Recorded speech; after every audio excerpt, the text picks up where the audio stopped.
Jam 10 pagi dia azan. Allahu Akbar, Allahu Akbar. Satu kawasan, hei, salah apa ini?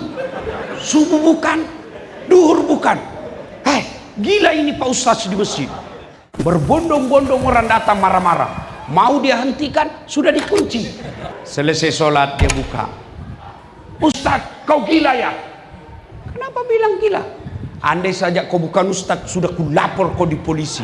Bikin gaduh ini kawasan. Kenapa kawasan? Ini duhur bukan, asar bukan, subuh bukan, kau gila. Itulah saya heran. Saya azan subuh, Tuhan tidak datang. Saya azan asar, Tuhan pun tak datang. Sekali saya azan jam 10, baru Tuhan datang semua. Ini yang gila saya atau kau? Tapi jangan kau perhati di sini aja. Jangan pula kau bilang Ustadz kasih contoh.